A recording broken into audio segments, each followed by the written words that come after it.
Rapsodi hidupku sempurna dengan rapsodi.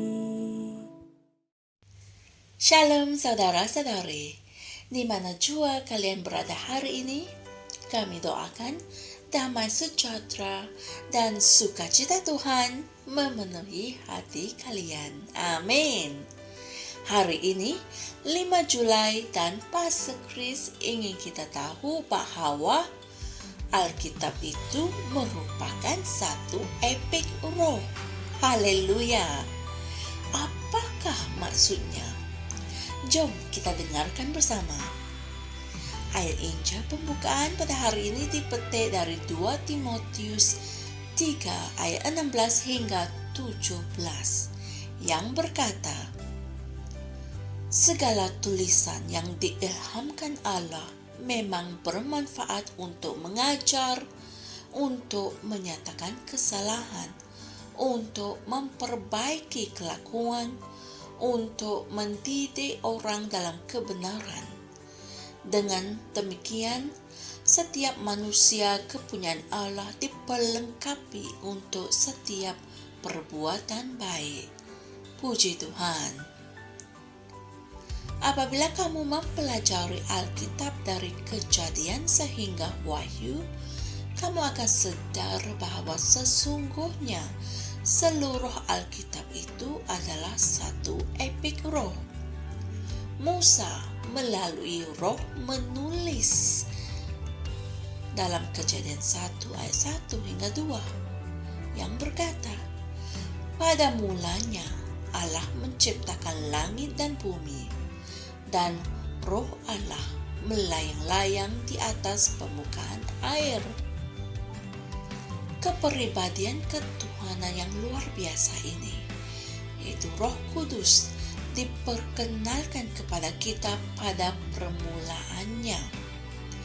Dalam kitab Amsal, kita boleh membaca tentang tujuannya, yaitu untuk tinggal di dalam kita dan bersekutu dengan kita. Haleluya. Penulis itu melalui roh menulis bahwa keinginan roh bukanlah untuk hidup di syurga tanpa kita, tetapi untuk hidup bersama dengan kita dan di dalam kita. Puji Tuhan. Dan kalian boleh merujuk hal ini dalam Amsal 8 ayat 30 hingga 31. Dalam keempat-empat Injil ini, yaitu Matius, Markus, Lukas, dan Yohanes, Tuhan Yesus menjelaskan dengan lebih lanjut kepada kita tentang siapa itu Roh Kudus. Dan dalam Matius 12 ayat 32 dia memperingatkan kita agar kita tidak menyinggung perasaan Roh Kudus. Roh Kudus adalah orang yang membawa hadirat Tuhan kepada kita dan menyampaikan kasih Tuhan kepada kita. Apabila kamu membaca Alkitab, kamu tidak boleh tidak tahu siapa itu Roh Kudus. Dalam semua surat-surat itu Paulus menekankan, dan janganlah kamu mendukakan Roh Kudus Allah yang telah memeteraikan kamu sehingga hari penebusan, seperti yang tertulis dalam Efesus 4 ayat 30. Orang yang belum menerima Roh Kudus sering mendapati surat-surat itu mengelirukan. Seandainya mereka tahu bahwa surat-surat itu adalah suatu wacana yang luar biasa tentang Kristus. Ia merupakan satu ringkasan kebenaran yang menakjubkan hari ini. Dalam arti kata lain, surat-surat itu mempunyai message tentang pada masa kini. Haleluya.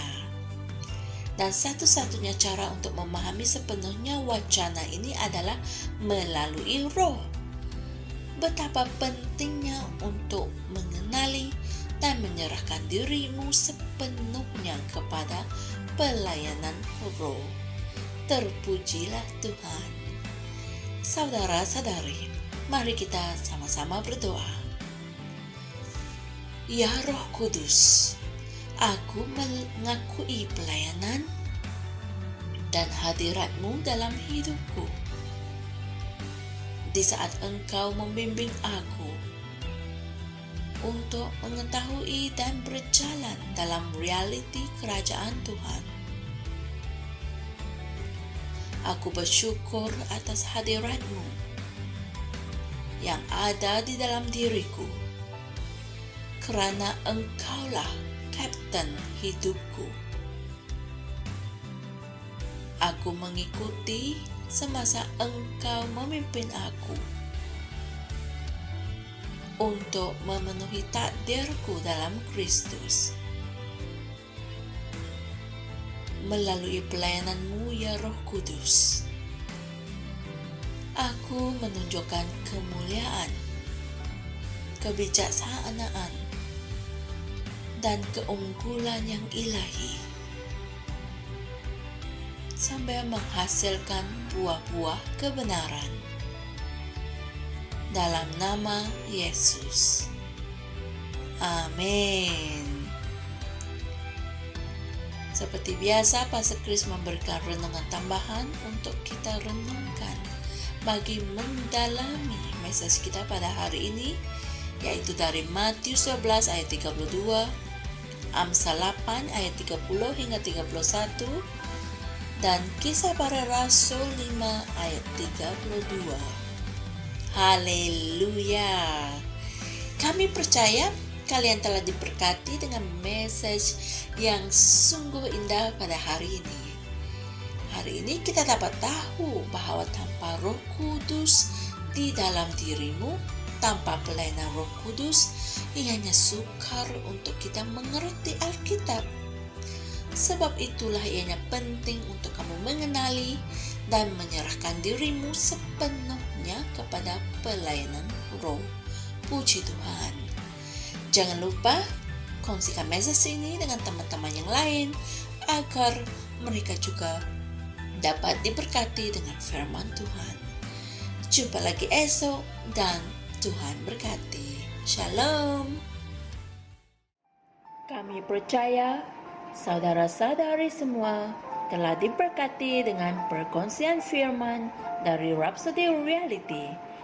Bagi sesiapa yang ingin menjadikan Yesus Kristus sebagai Tuhan dalam kehidupanmu, kamu boleh mengucapkan doa ini bersama dengan saya.